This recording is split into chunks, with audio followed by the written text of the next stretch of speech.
Stem cell transplantation.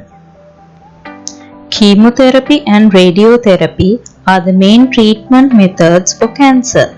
When cancer patients undergo these treatment methods in high doses, varying according to their cancer stage and type, their bone marrow stem cells are destroyed simultaneously, as the stem cells have a similar proliferation quality which is similar as seen in cancer cells. Therefore, stem cell transplantation is essential for these patients with destroyed bone marrows to keep up with their blood cell production. Mainly, there are three types of stem cell transplantations. The most common is the autologous stem cell transplantation, where the patient is given his own stem cells which was being collected and stored prior to the chemo or radiation treatment.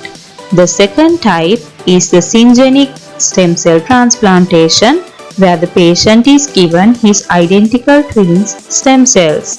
The other type is the allogenic stem cell transplantation. In this method, the patient receives stem cells from either a suitable family member or a non-related person. The procedure for the main stem cell transplantation method, which is the autologous stem cell transplantation, is discussed henceforth. There are 8 main steps. 1. Injecting the mobilization agent. 2. Mobilization of stem cells. 3. Collecting the stem cells. 4. Preparing to store the stem cells that was collected. 5. Cryopreservation of the prepared stem cells. 6. Carrying out the cancer treatment methods of either chemo or radiation therapy. 7. Transplantation of the previously stored stem cells. 8.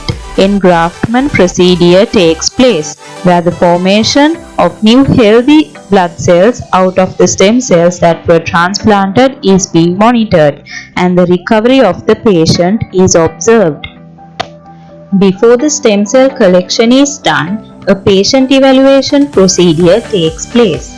As the first step, the cancer patient should be restaged according to his current cancer stage. Next, the functioning of the patient's organs should be checked to assure that the patient's organs, such as the kidney and liver, can withstand the treatment that is being given to him. Next, the other health conditions of the patient, such as having HIV or congestive heart failure, is being documented. And finally, the overall physical and psychosocial condition of the patient is being evaluated. After this procedure, the patient can move on to the stem cell transplantation steps. The bone marrow consists of a small-scale environment within it, as shown in the image, known as the bone marrow microenvironment. There are layers of cells known as stromal cell layers to support this bone marrow microenvironment. These cell layers produce the chemokine, stem cell derived factor 1 alpha, also known as STF1 alpha. STF1 alpha is important for stem cells in 3 pathways. 1. In stem cell proliferation, where stem cells increase in number by cell growth and division. Secondly, in stem cell homing, where stem cells are given the ability to find its way to the bone marrow if it's found in the peripheral circulation. Thirdly, in stem cell engraftment, where transplanted stem cells travel through blood to the bone marrow and begin to make new WBCs, RBCs and platelets.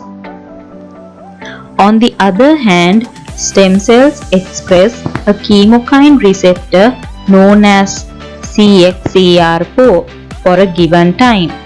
These chemokine receptors are responsible in holding back stem cells within the bone marrow microenvironment by binding with the chemokine SDF1 alpha.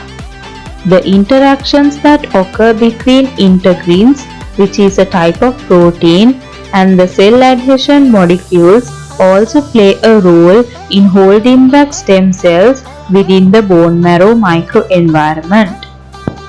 When stem cells are required to be collected for transplantation procedures, the activity of STF1 alpha should be inhibited and the integrin interactions should be cleaved so that the stem cells are no longer held back from entering the peripheral circulation as seen in the bottom image. These stem cells can be collected through the peripheral circulation. The activity of STF1 alpha can be inhibited through decreasing its gene expression, and the integrin interactions can be cleaved via increasing the proteases. This is done by using a mobilization agent. GCSF is one such mobilization agent. Upon injecting the mobilization agent, the patient can undergo stem cell collection within 4 to 5 days or in some cases 2 to 3 weeks. The appropriate time for stem cell collection is determined through a WBC count of the patient or through CD34 count. CD34 is a receptor found on the surface of stem cell membranes. This can be used to quantify stem cells. When an optimum number of stem cells has been released to the peripheral circulation, stem cell collection is carried out. Stem cell collection can be done on a daily basis until the target level needed by the patient is achieved. This level depends on the underlying disease of the patient. Stem cell collection is done through apheresis, where the stem cells are being isolated from RBCs and WBCs. They get collected in infusion bags. These infusion bags are cryopreserved in liquid nitrogen until it's needed for transplantation. Dimethyl sulfoxide, also known as DMSO, is added to the infusion bags as a cryopreservative. DMSO aids in the prevention of crystal formation within stem cells during storage.